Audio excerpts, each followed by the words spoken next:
Chapter 36, One Wave Rush 2. Z-shake was just a quick direction-changing movement. Move left, move right, while continuously moving forward. The track looked like a Z. But when this movement was made extremely quickly, the distance moved became extremely small. If the character completed this movement in the blink of an eye, then it looked as if he hadn't moved, only a shake. If it was just to make the character look as if he shook, then many players could do this.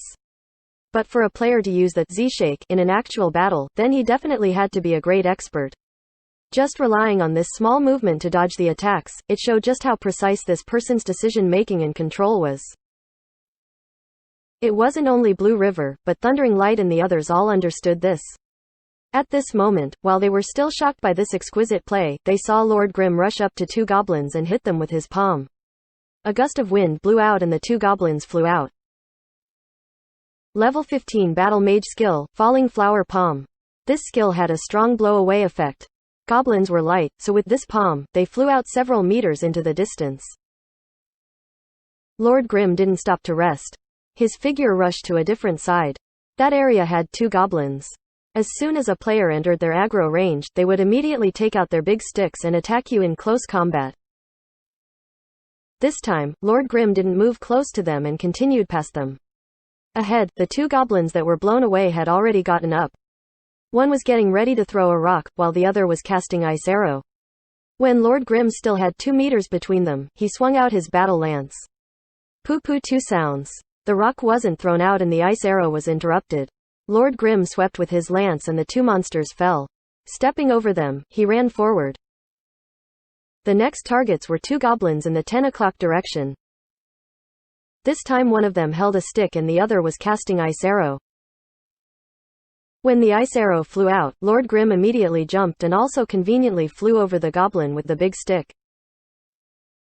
In mid-air, he had already readied the lance and interrupted the goblin's Ice Arrow. After landing, he whirled around and moved behind this goblin in a flash. One of the goblins turned around, while the other lifted his big stick and chased after him. Lord Grimm raised his hand and used Falling Flower Palm again. The two monsters were blown back and with perfect accuracy, smashed into the two ranged goblins. The two goblins sadly had their casts interrupted again and fell over. Like this, every goblin in every place, whether they were standing guard or patrolling, were all alarmed by Lord Grimm through either pulling or blowing them away. The melee goblins neatly brandished their big sticks, shrieking while chasing Lord Grimm. The ranged were all busy using their skills. All of a sudden, Frost Forest became unusually lively. Blue River and the others all chased behind and were all hesitating. They couldn't deny that Lord Grimm had skills, but to create chaos in the dungeon as if there were birds flying about and dogs jumping around, why did this look like a high-leveled player came over to roll through the dungeon? At this moment, Blue River and the others had already lost Lord Grimm. In front of them was a large mass of shrieking goblins that continuously pursued what was in front of them. What about Lord Grimm? Blue River could only figure out he was alive because of 2 reasons. One was from their party list. Lord Grimm's health was still over half, still quite healthy. 2 was because they could see Lord Grimm jumping from time to time. In a flash, he landed and his body was blocked by the goblins again. There's already 20 of them. Returning Cloud's voice slightly trembled.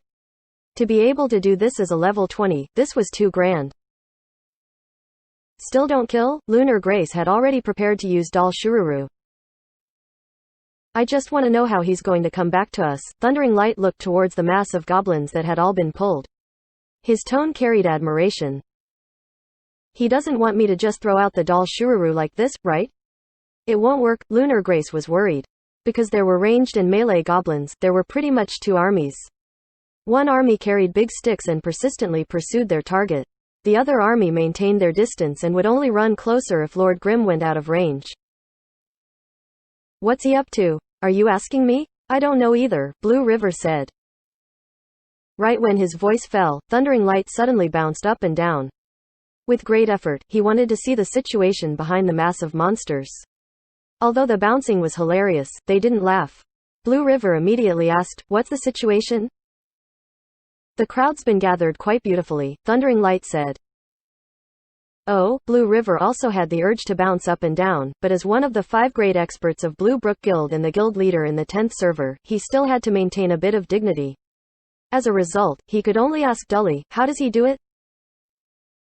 How would I know? In any case, they're coming in group by group. While Thundering Light said this, he continued bouncing about. Everyone suddenly heard a series of whacks. Falling flower. D** Minnesota, that palm was so crisp, Thundering Light shouted. The other 3 also saw that the goblins in front of them were in confusion. Who knew how many goblins were blown away by the falling flower palm? The goblins with big sticks that were blown away smashed against the ranged goblins in the back. In one move, a large number of them fell. The field of view in front of the 4 opened up. They saw Lord Grimm with his right hand carrying the lance and his left palm facing forward in front of him. His clothing flapped lightly in the wind and he still maintained the falling flower palm pose. Around him were goblins on the ground, in complete disorder. The screen paused on this moment for less than a second, but Lord Grimm's mighty pose was instantly imprinted into the 4 players' minds. After a second, the goblins in disorder had already climbed back up and fearlessly prepared to rush up again. Lord Grimm leapt. Thundering Light immediately ridiculed, what is he doing? Is he planning on flying over? In the end, he's flying. He's actually flying. Thundering Light's cheeks streamed with tears as he yelled out. After the Lord Grimm that faced them jumped, he did a 180-degree turn. Soon after, a gun sound rang out and he suddenly flew in back towards them. Blue River and the others were all knowledgeable people. They saw through it with a glance. This was a gunner mid-air movement skill. In the air, the player open-fired and used the gun's recoil to fly backwards. The greater the recoil, the farther they would fly backwards. The recoil looked as if it were created by a rifle or higher-grade gun. Flying backwards, he directly crossed over the monsters' heads. When he landed, he ran behind the 4. The goblins crazily turned around and rushed at them like the tides. The targets that faced them were Blue River and the others. The 4 all began sweating profusely. Immediately, they heard Lord Grimm's voice, mages attack. Get ready to use Dal Shururu. They looked forward with great alarm. In this moment, the crazily chasing goblins, the ranged ones let out their attacks without moving, the melee goblins hurried towards them. All of the small monsters were bunched up perfectly. It was definitely the best opportunity to group attack. Chapter 37, One Wave Rush 3. Quickly attack, Blue River immediately yelled. The hardest part of One Wave Rush was pulling the monsters and to their surprise, it was done by the guy who hadn't changed classes yet. But to eliminate the entire mass of monsters wasn't easy either. 2 spells by each of the mages definitely weren't enough to completely kill them all off. Thundering Light and Returning Cloud didn't dare to be slow. One used Raging Flames and the other used Blizzard. The 2 spells were from 2 different paths. Although they were skills of the same level, their effects were different. Fire Magic's specialty was Burst Power. Right when Raging Flames was cast, a wave of flames washed under the goblins' feet. The flames soared from the ground to the sky, reaching at least 3 meters high.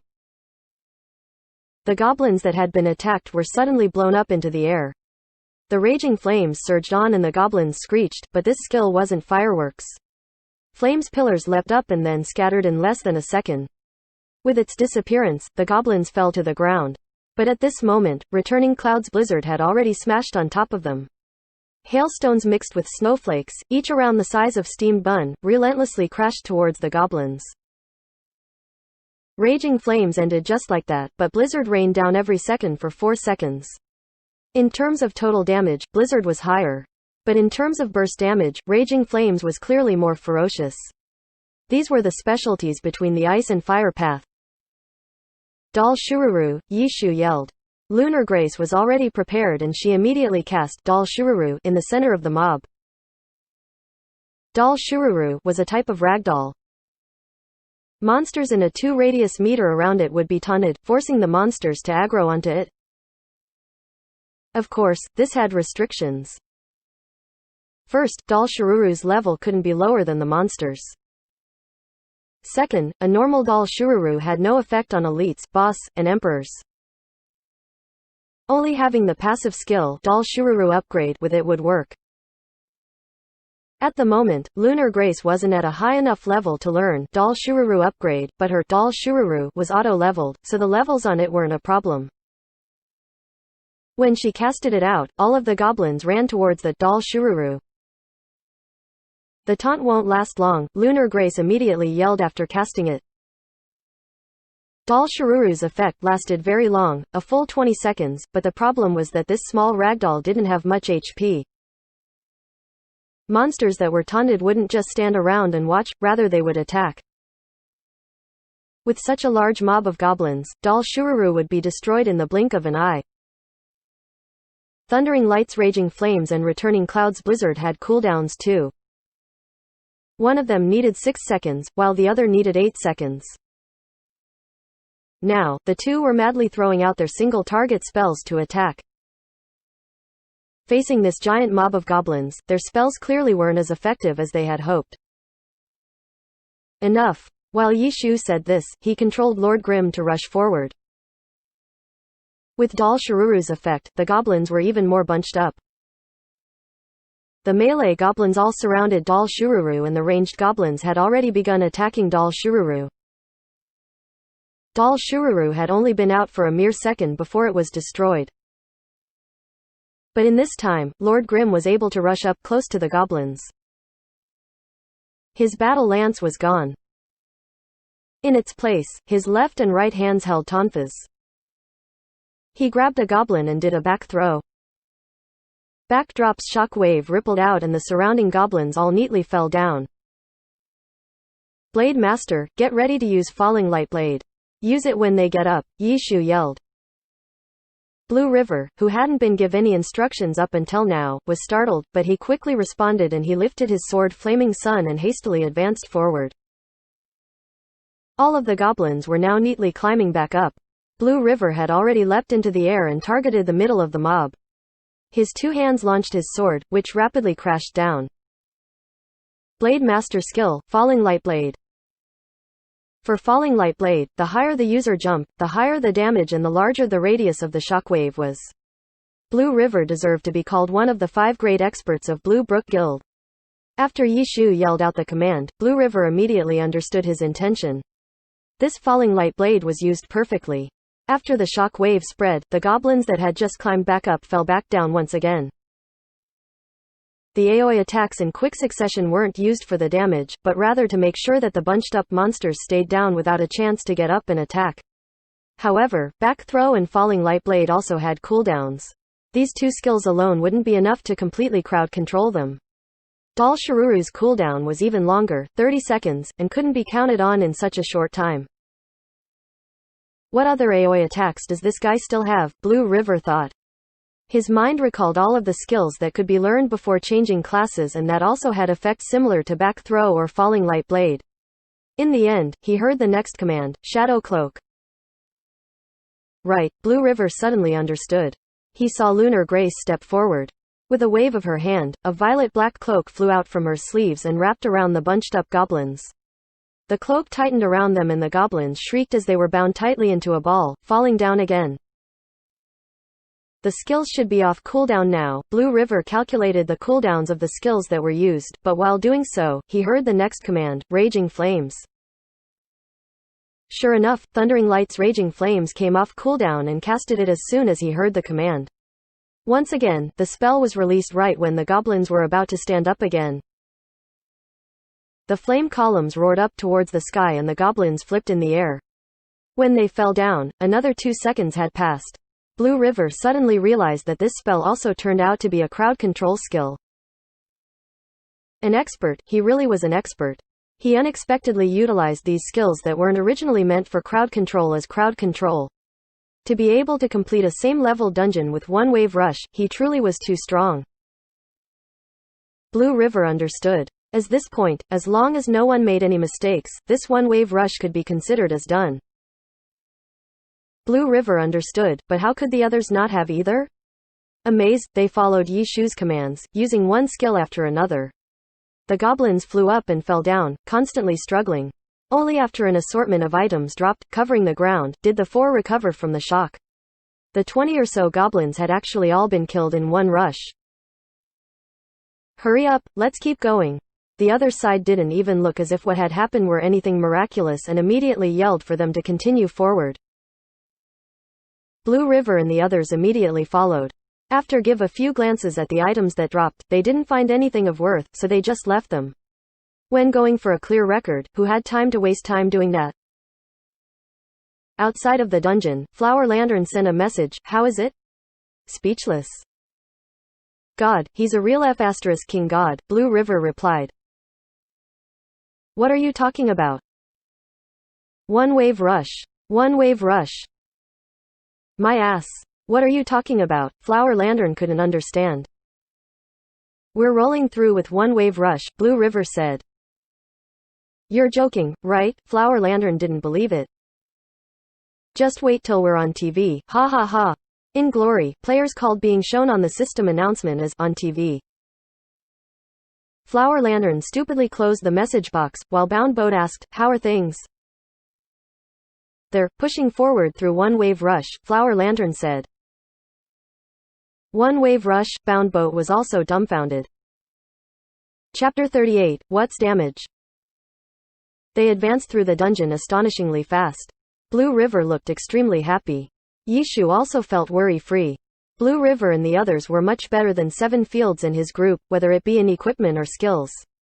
After he led them through one wave rush the first time, he basically didn't need to yell out instructions again.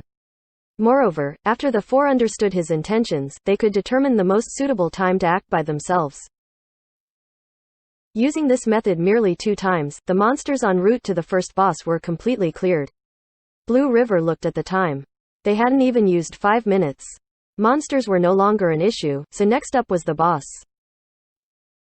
The first boss, Goblin Patrol Guard, was stronger than normal goblins. He carried a barbed wolf fang stick with extremely high physical attack. Although this boss didn't have any fancy skills, just in plain swinging his stick caused players to feel helpless. The reason for this wasn't the boss itself, but rather because normal parties used an MT to pull aggro. Like this, the MT could only rely on his defense and vitality to tank the boss's high damage attacks. If the stats didn't reach a certain mark, then the MT could only rely on their technique. But technique wasn't something that could be obtained so easily. As a result, if their stats didn't meet the requirements, then only experts could cope. Normal players would have to buy better equipment to improve their stats. In terms of technique, Blue River didn't have any doubts for Lord Grimm. He was an unspecialized level 20 and could already pull 20 goblins to go running round and round in circles. If anyone said that this type of person had no technique, then Blue River could only disagree. But against the boss, Blue River wasn't worried that Lord Grimm would die by the Goblin Patrol Guard, but rather worried about whether he could pull it properly. If he made a mistake and the patrol guard's big stick hit the mage, then the mage would instantly die. I'll pull, do your best to put out damage, Yi Shu said. How long do we need to wait? Blue River asked very professionally. Normal MTs pulled by fighting the boss alone for a few seconds to accumulate enough aggro, so that others wouldn't just directly OT it when they attacked. There's no need to wait. Once it's pulled just go in, Yi Shu said.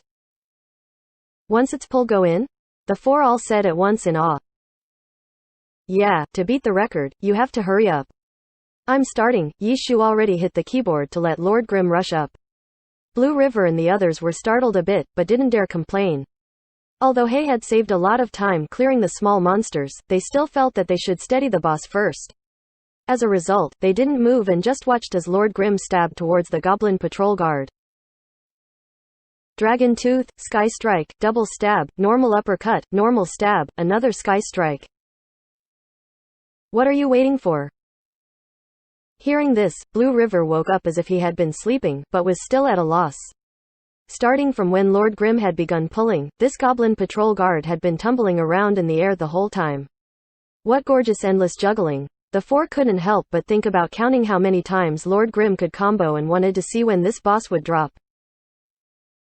But with this yell, the four realized that they weren't admiring a video and immediately began casting. Flipping over their magical items, taking out their swords, they all rushed over at once. Flames, ice, starshine, sword light, the irregular attacks of the four arrived with charming effect. None of them blocked each other's line of sight and wouldn't block their positions.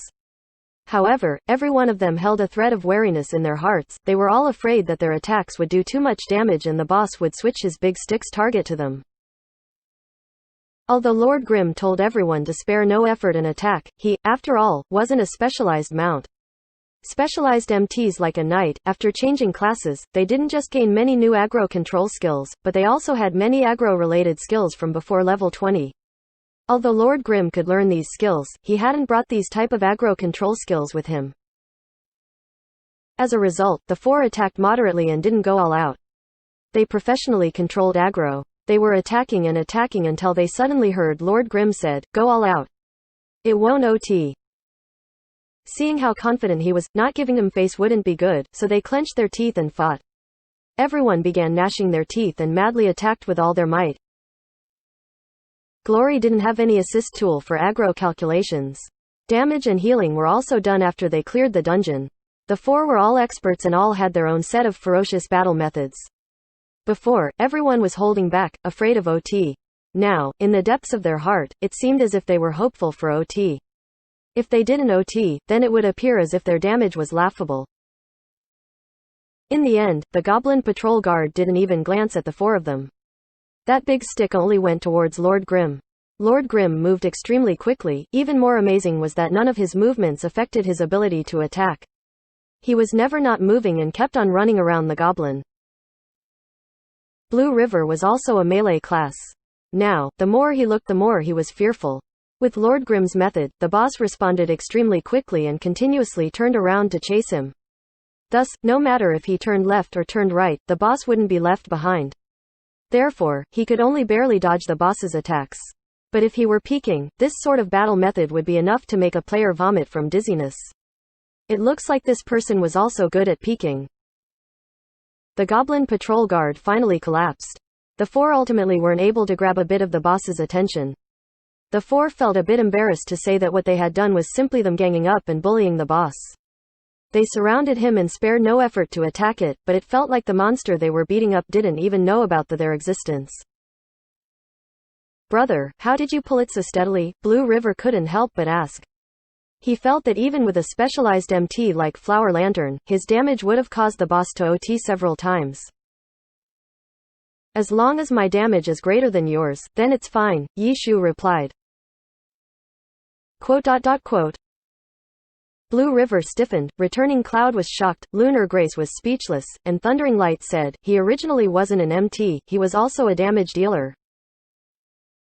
The Faw's cheeks streamed with tears.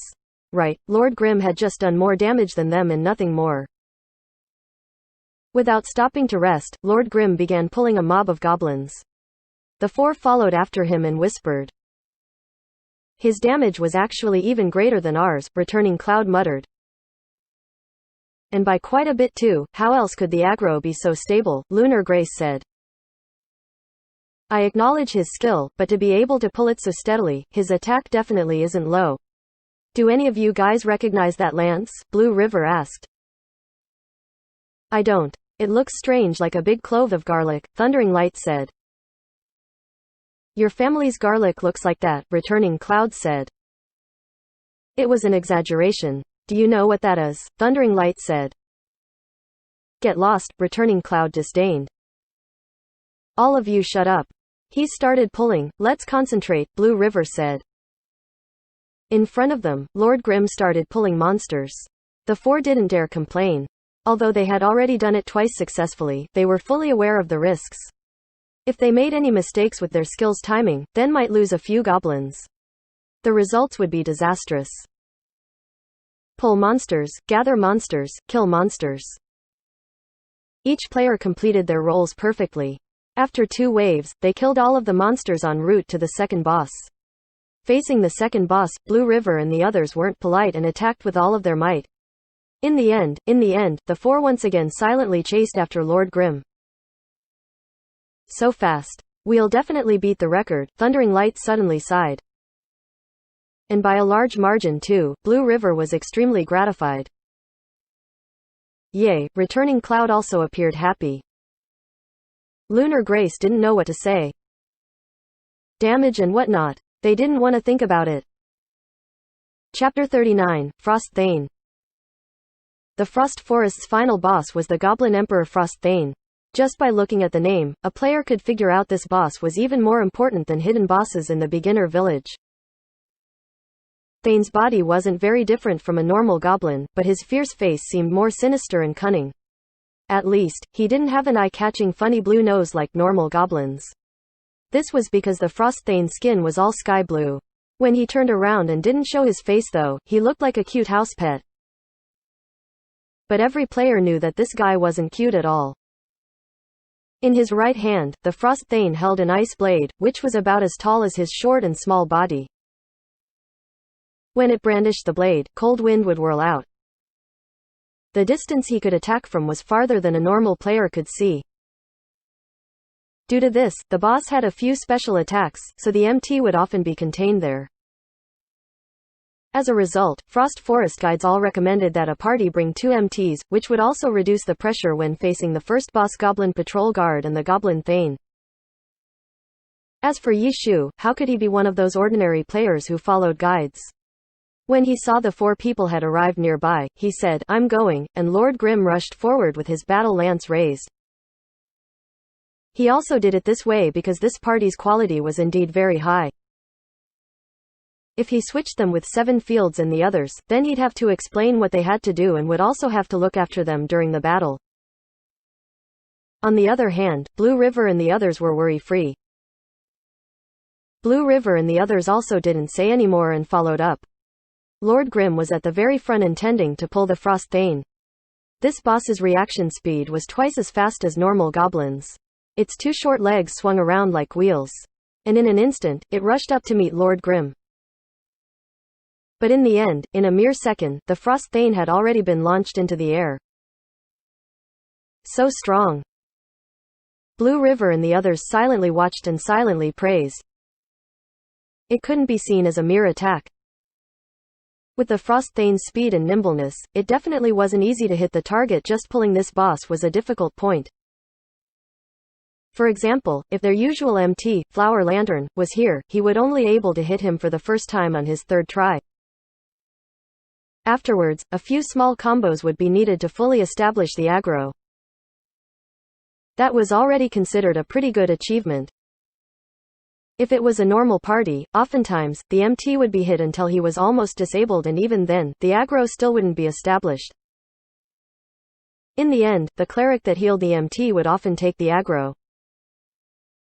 Lord Grim launched the Frost Thane into the air and then followed up with several skills, making a combo in mid-air. But the Frost Thane was a named boss. How could such a boss be juggled endlessly? While in mid-air, a blue light suddenly flashed and it immediately disappeared. Blue River and the others didn't make a fuss about it. They knew the Frost Thane had this sort of teleportation skill. Right when they were looking for this guy teleported to, the 4 all heard a poo, the sound of a hit. Looking towards the source, they saw Lord Grim's battle lance still on the Frost Thane's body going poke poke poke. Blue River and the others were startled and looked again at the original spot. There, they also saw Lord Grim. Shadow clone technique. The 4 players could tell. They'd seen these skills many times before. There was nothing to fuss about. But the part that surprised them was that Lord Grim could immediately chase down the Frost Thane with his own instant movement. Thinking of this, Blue River and the others were all somewhat horrified. They knew that the Frost Thane would give a few signs before teleporting, similar to how a mage did. While chanting, it raised its hand pointing to a spot. By looking at this, the general teleport location could be seen. However, all in all, this was a teleportation spell and the sign only lasted for a short instant. Yet Lord Grim could still clearly catch its teleport location. Couldn't this only be done in theory? Of course, the Frost Thane's teleport had a cooldown too. After using it to no effect, it was once again beaten up by Lord Grimm. They reckoned that this boss had never felt so annoyed before. It wanted to slice down, it wanted to cast magic, but its opponent was always a step ahead, destroying him. Everyone go. Blue River discovered that the four all seemed as if they were admiring a dueling video again. He hurriedly called out and rushed up. Fighting with the Frost Thane was originally a battle where everyone walked on the brink of death.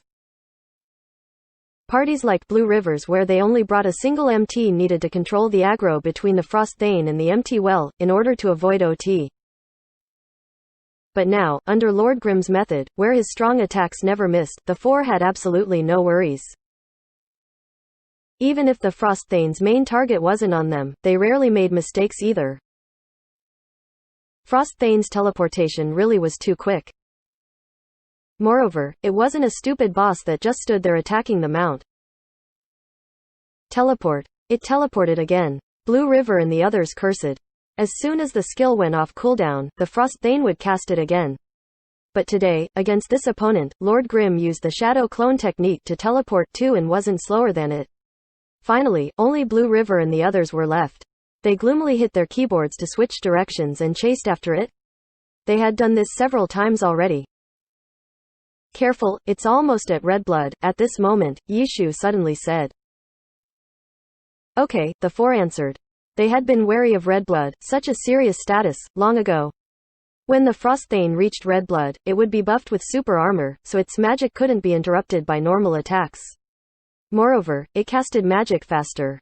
A teleport along with an AoE Ice Whirlwind was extremely deadly towards a party that had just been surrounding and attacking it. Hurry and retreat. Blue River suddenly saw an ominous glint in the Frost Thane's eyes. The large ice blade danced around, displaying a pretty pattern.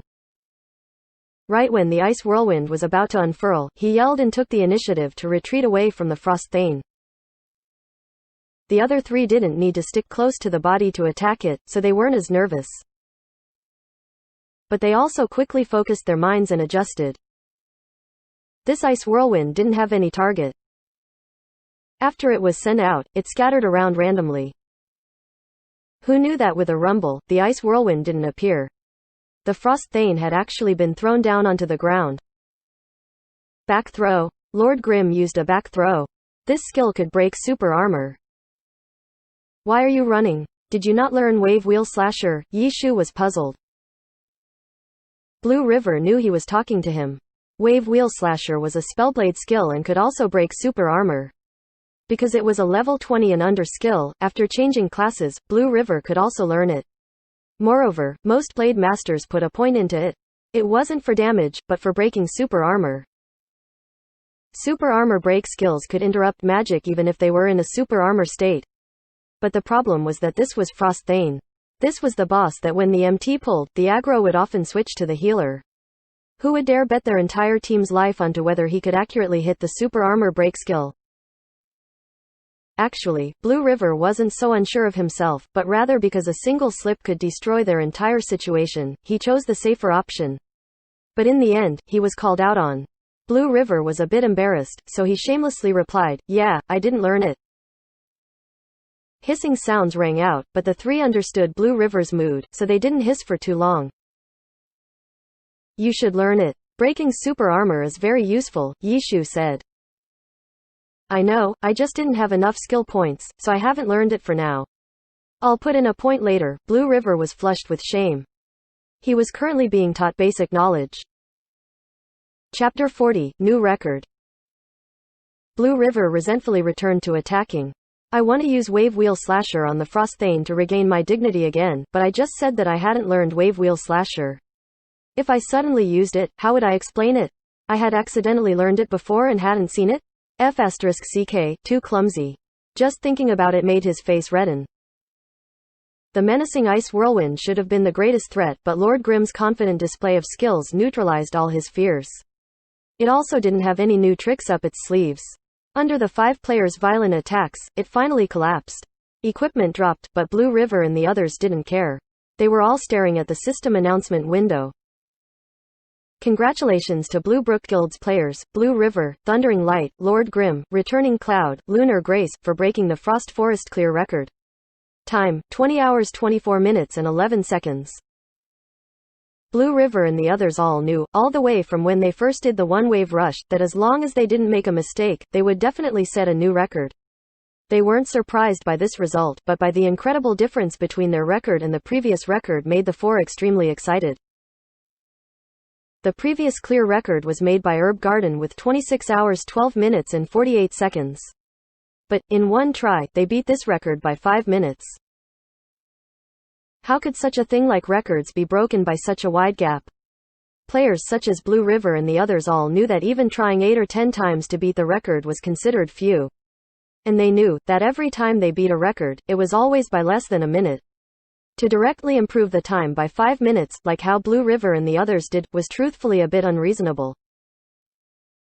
Comparatively, when other players saw the system announcement, they were completely shocked. After changing classes at level 20, 7 Fields and the others went to Frost Forest and looked for a player to join their party. They were currently in the dungeon and were getting beaten black and blue. At this moment, they hadn't even cleared halfway through the dungeon. When they saw this system announcement, 7 Fields and the others were all startled. That newbie who had mixed in with them, Immersed Jade, already yelled out, "Look, it's God. God's on TV." The newbie had picked up TV, this new phrase, pretty quickly. "Yeah, you're right," 7 Fields and the others gloomily answered. They were a bit bitter in their hearts.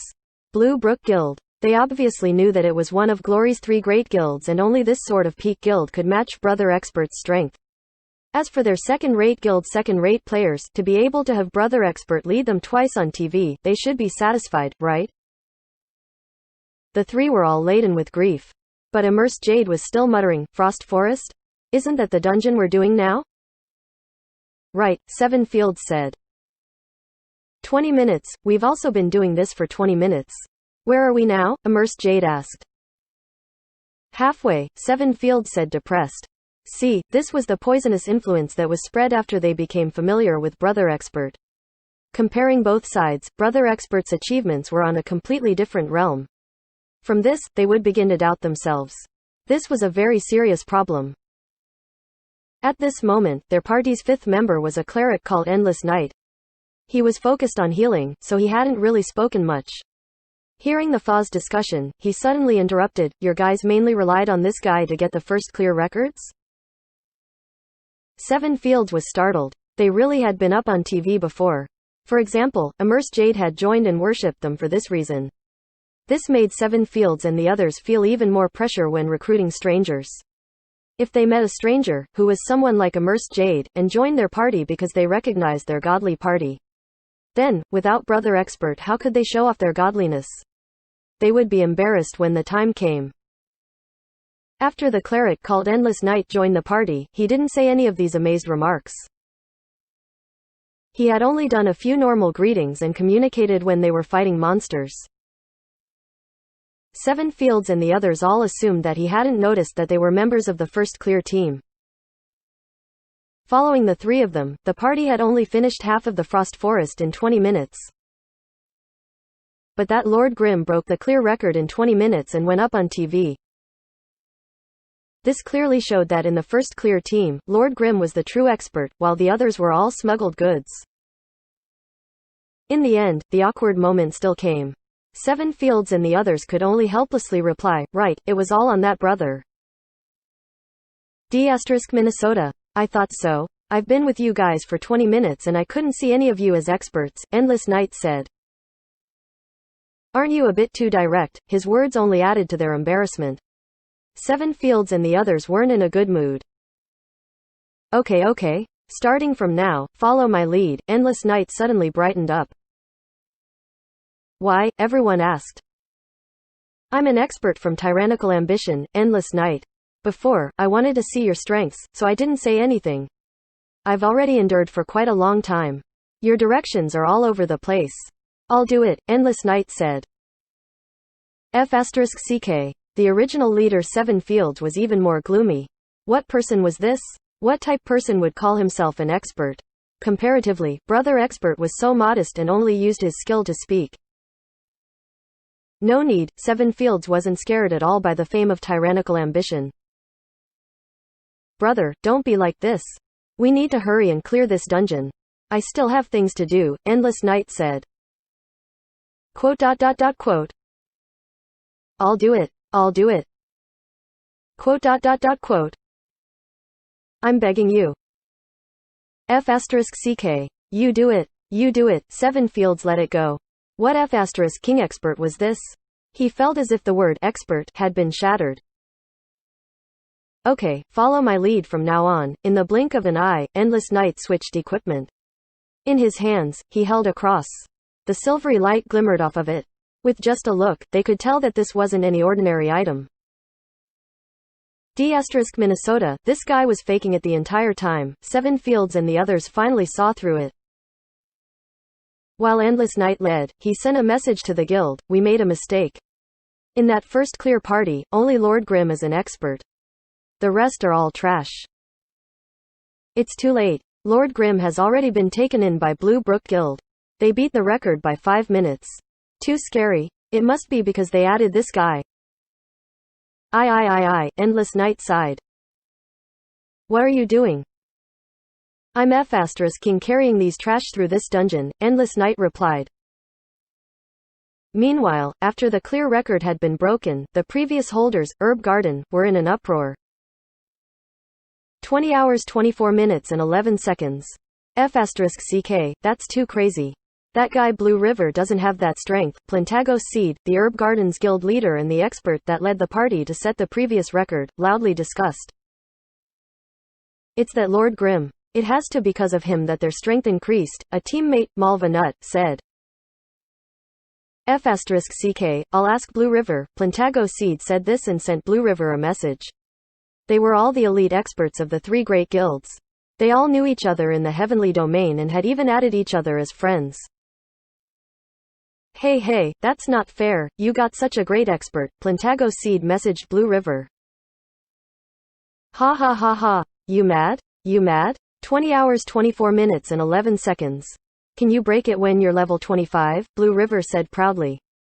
In front of Lord Grimm, he felt slightly bitter and pressured. But other than that, he still gave them a lot of face. Hey, Blue River thought.